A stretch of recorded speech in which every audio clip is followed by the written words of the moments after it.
Look, all I know is I got to Downing Street and nobody knew nothing about no pizza. It was like a fake phone call or something. Who does that? Hey. August 3rd, 1940.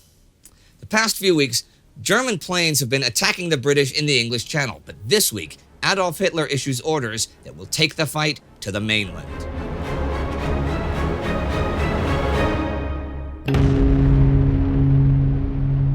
I'm Indy Neidell. This is World War II.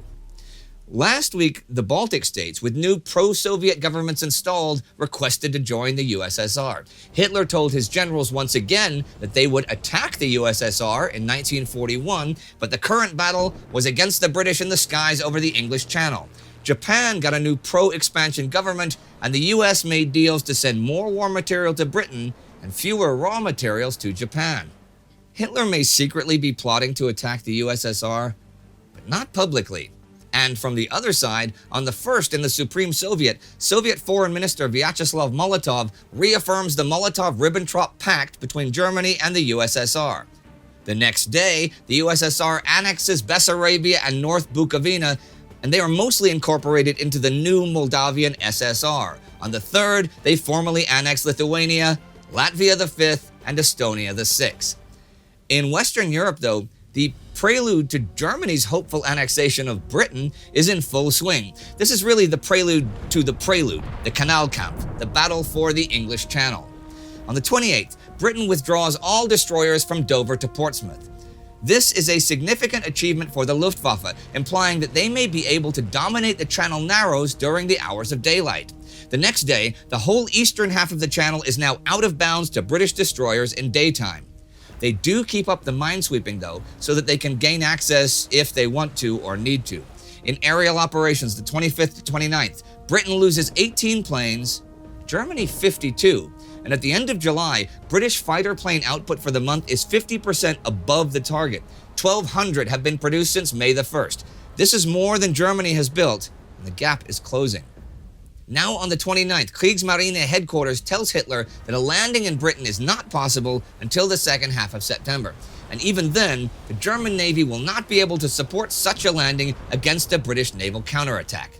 Admiral Otto Schneewind, German Naval Chief of Staff, says he won't accept responsibility for such an attack the rest of the year. On August 1st, Hitler sets September 15th for the date that preparations for Operation Sea Lion, the invasion of Britain, must be complete, to take place between the 19th and 26th. He emphasizes that without air superiority, there can be no landings. But the first wave of landings must be completed before the worsening autumn weather makes it impossible for the Luftwaffe to provide air cover.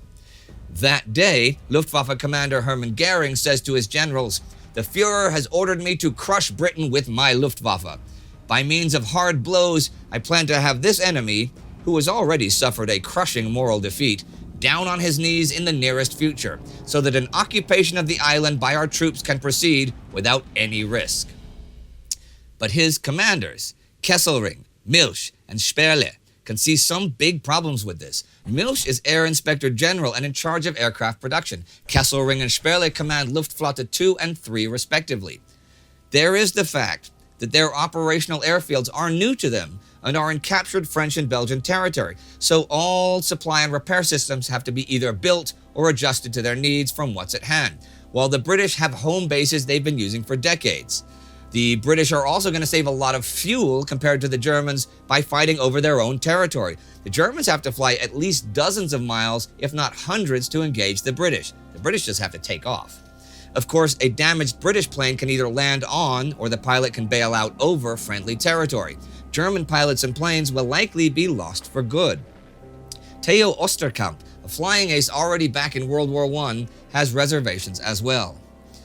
I explained to him that during the time that I was alone in combat over England with my wing, I counted about 500 to 700 British fighters concentrated in the area around London. Their numbers had increased considerably since the beginning of the battle. All new units were equipped with Spitfires, which I considered a quality equal to our own fighters. Goering dismisses any concerns his staff has, claiming that not only are the British numbers depleted, but that the British are cowards anyhow, and the superiority of the German bombers renders the British defenses meaningless anyhow. Britain's defenses, though, as I've talked about before, include coastal radar, 50 stations running all the way from Land's End to the Orkney Islands. Germany has coastal radar too by this time, not as good as the British, but the main problem is it's no help at all for attacking.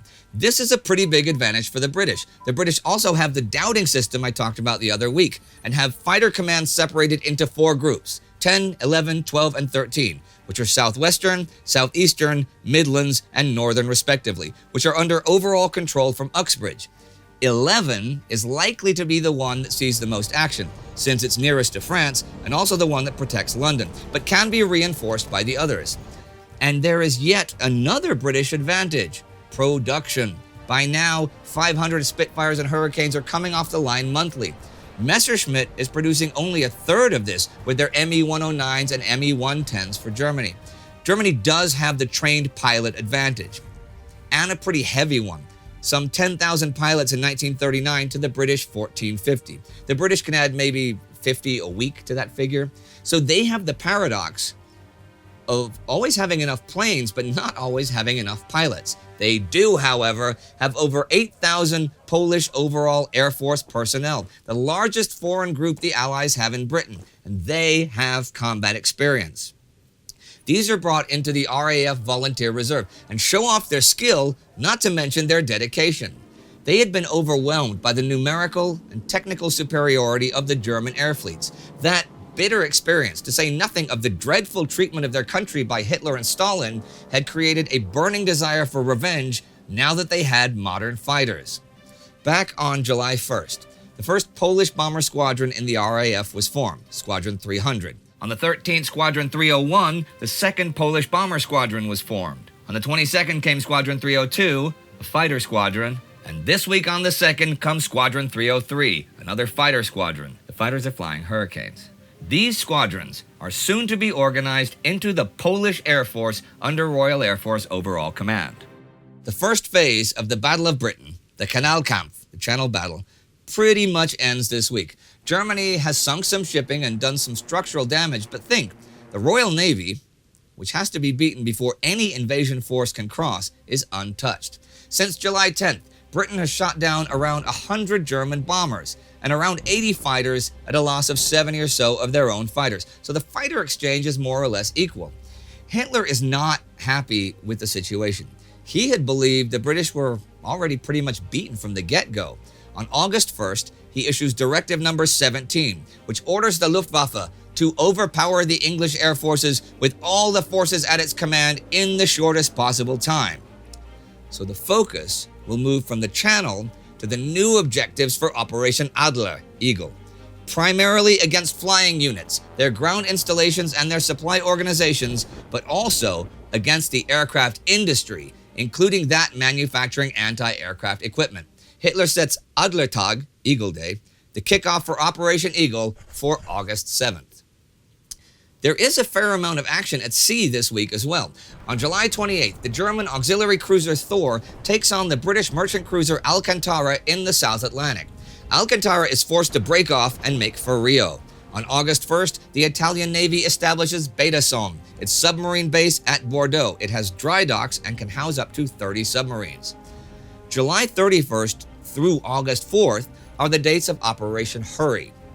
Malta, a British colony, has been under siege since Italy joined the war in early June, and this operation is to bring 12 Hurricane planes aboard the aircraft carrier Argus to Malta to beef up defenses.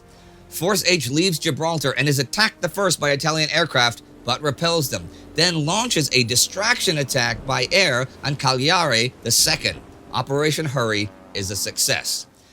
And the week ends with action at sea in the Channel, the Mediterranean, and the South Atlantic, the Soviet Union expanding in Eastern Europe, and Hitler's plans for Britain becoming more concrete.